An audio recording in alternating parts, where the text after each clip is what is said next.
And I just went back to my attempts at controlling the psychotic process that was going on.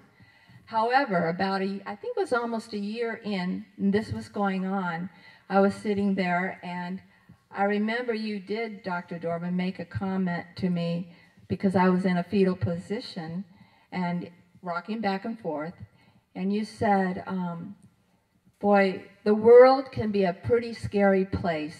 I bet you feel pretty safe where you are.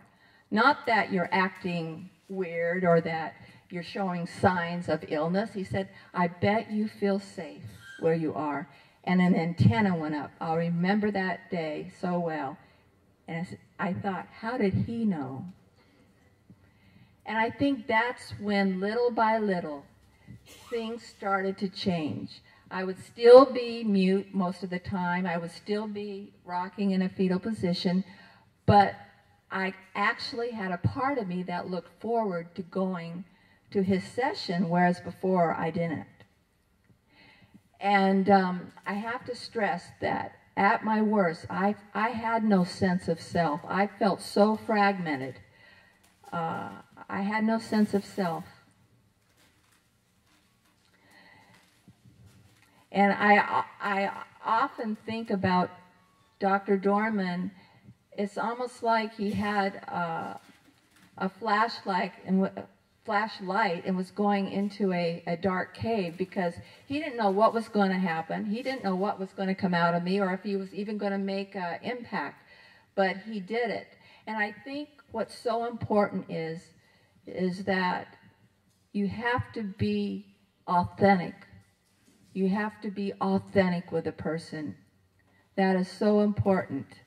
And you must never let outside appearances, outside symptoms, give you the feeling that someone isn't going to recover or doesn't have a good chance of recovering. That is the worst thing anybody can do. And I could tell you, I've worked in the mental health field for 32 years. I've been a psychiatric nurse. I was a licensed psych tech for 7 years.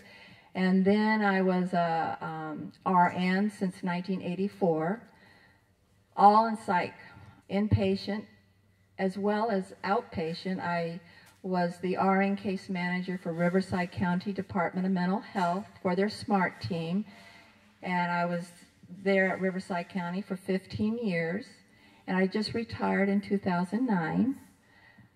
After retiring, I, with another woman, started a holistic wellness group called Desert Gathering. And then, as I was enjoying my retirement, I felt I needed to still be active. So I am now an RN clinical instructor for RN students at Copper Mountain College up in the high desert. So I supervise RN students going through their psych rotation.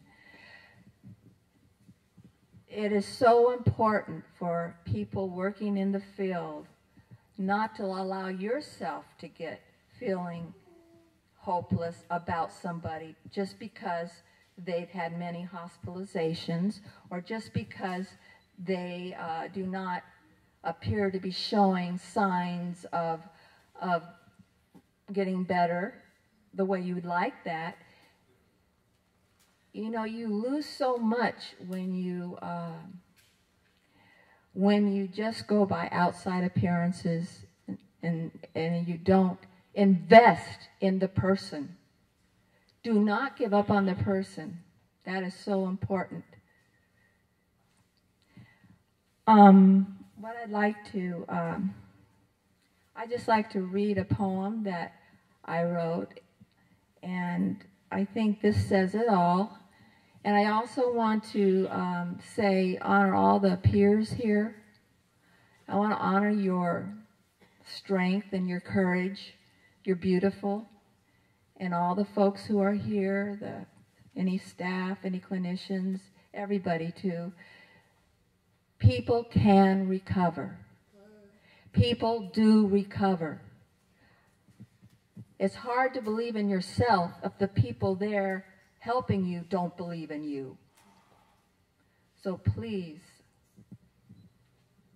That's very important to take with you.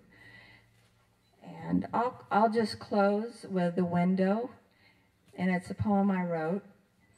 It says, there exists within the soul of man, within the torment of insanity that tries the human mind and lays to waste his humanity, a window.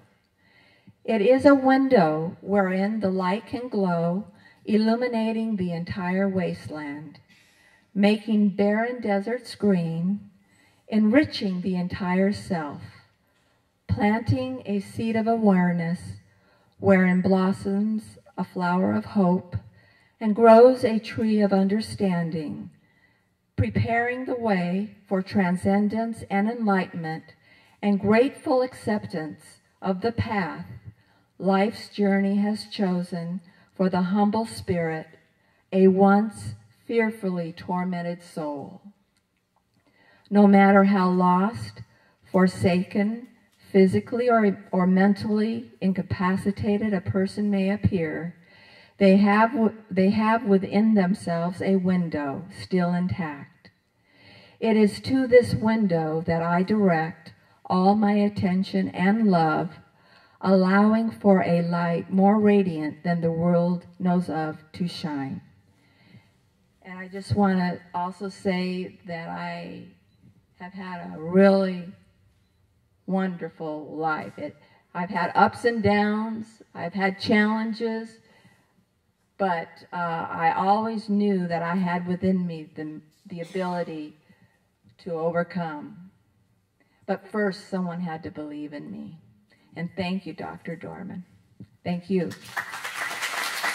Something she said struck me and changed my view of how we look at mental illness. The model that we've been all taught is a medical model. From that point of view, Catherine has had no relapses. Her voices just went away. There wasn't anything magic I did. I'll tell you why I think they did go away. She's had no return. She's lived a very full life, as you can clearly tell. The model that I use to understand not just schizophrenia, but all mental struggle is a psychological developmental model. That does not mean that personality factors are absent, or those kinds of personality factors that come from all of our genetics. There are those who play music well, and there are those who have not an ear at all. Some of us are more aggressive, and some not so. That may be true for Catherine too. But the model I use is, when I say psychological developmental model, and why it's open-ended and why there is the possibility of growth and development for everybody, is that, in my understanding, what happened to Catherine was a certain compromise in the development of her individual identity, in her sense of her own capital S self, or her own, in quotes, I. She said she had no self. She told you that.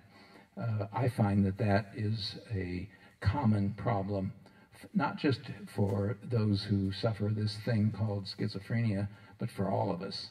The only difference that I find between the suffering of the schizophrenic and the suffering of the, let's call him the ordinary neurotic, it is a sense of struggle with the development of individual self, of individual identity. The more compromise, the more of a struggle, the less of a solid base to stand on. And I think that what happened in Catherine, in our relationship, was what Catherine emphasized was authenticity. By being authentic with her, she had the freedom to become authentic with me. And authenticity is the development of individual identity. My authenticity is my capital letter I. Catherine slowly, by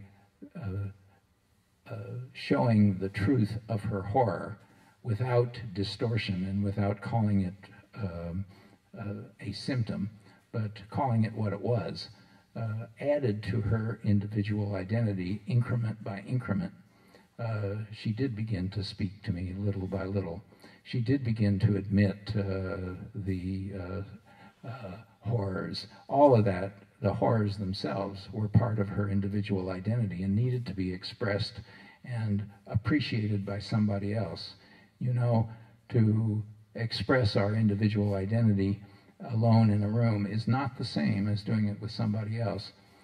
You sit with somebody else and it's heard and is hopefully responded to authentically. If it's not heard, we can twist it around in our head and dismiss it. So gradually she did begin to develop a sense of her own self in a stronger and stronger way, which finally allowed her to open her eyes and look at the world. When I asked her what it was that caused her to finally decide to open her eyes, you know what she said? She said, "I was bored."